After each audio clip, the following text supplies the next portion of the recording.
ନା ନା ଆଇନ ର କଥା ନୁହେଁ ସେଥିରେ କିଛି ଲୋକ ଯୋଉମାନେ ଦୁର୍ବୃତ୍ତ ହବାକୁ ଚେଷ୍ଟା କରିବେ ସେଥିରେ କିଛି କରିବାର ନଥାଏ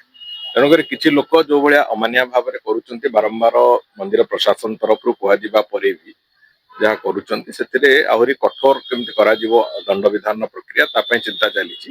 ଏବଂ ବିଶେଷ କରିକି ଏଇ ଯୋଉ ଲୋକମାନେ କରୁଛନ୍ତି ସେମାନେ ମହାପ୍ରଭୁଙ୍କୁ ଦର୍ଶନ କରିବାକୁ ଆସୁନାହାନ୍ତି ସିଏ ଏଇଭଳି ଭାବରେ ଡ୍ରାମା କରିବାକୁ ଆସୁଛନ୍ତି ଏବଂ ନିଜର ସୋସିଆଲ ମିଡିଆ ଆକାଉଣ୍ଟ ଚଲେଇବାକୁ ଆସୁଛନ୍ତି ତେଣୁକରି ସେଇ ଯୋଉ ବ୍ୟକ୍ତି ମାନଙ୍କୁ ତାଙ୍କୁ ନିଶ୍ଚିତ ଭାବରେ କଠୋର ଭାବରେ କେମିତି ତାକୁ ଆମେ ସେ କଥାକୁ ବନ୍ଦ କରେଇବୁ ସେ ବାବଦରେ ବି ଆଲୋଚନା ଚର୍ଚ୍ଚା ହେଇଛି ଏବଂ ତାକୁ ଆଗକୁ ଆହୁରି କଠୋରତାର ସହିତ ଆମେ ସେ କଥାକୁ ଦେଖିବୁ ଅନେକ ଗୁଡିଏ କଥା ଯୋଉଟା କି ପୁରୁଣା ଆକ୍ଟରେ ଆମର ପ୍ରାବଧାନ ଅଛି ବିଭିନ୍ନ ପନିଶମେଣ୍ଟର ସେଥିରେ କିଛିଟା ପରିବର୍ତ୍ତନ ପାଇଁ ଏବେ ପ୍ରକ୍ରିୟା ଚାଲିଛି ଏବଂ ଏ ମନ୍ଦିର ଭିତରେ ଫଟୋ ଉଠାକୁ ଏବଂ ମୋବାଇଲ ଇତ୍ୟାଦି ମୋବାଇଲ ହଉ କି ଯୋଉ ଚଷମାରେ ଲେନ୍ସ ଲଗେଇକି ଆସୁଛନ୍ତି ୟାକୁ ସମ୍ପୂର୍ଣ୍ଣ ରୂପେ ବ୍ୟାହତ କରିବା ପାଇଁ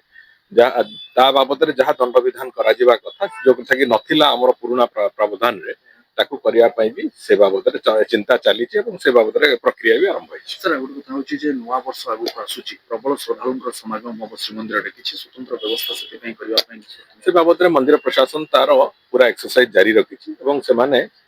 ସମ୍ପୂର୍ଣ୍ଣ ରୂପେ ଠିକ ଠାକ ଯେମିତି ହବ ଦର୍ଶନ ଲୋକ କରିକି ଫେରିବେ ଯେତେ ସଂଖ୍ୟା ହେଲେ ବି ସେ କଥା ପାଇଁ ଯାହା ବ୍ୟବସ୍ଥା ଦରକାର ସେ କଥା କରୁଛନ୍ତି ଏବଂ ମନ୍ଦିର ବାହାରର ଯୋଉ ସୁରକ୍ଷା ବ୍ୟବସ୍ଥା ଏବଂ ଲୋକଙ୍କର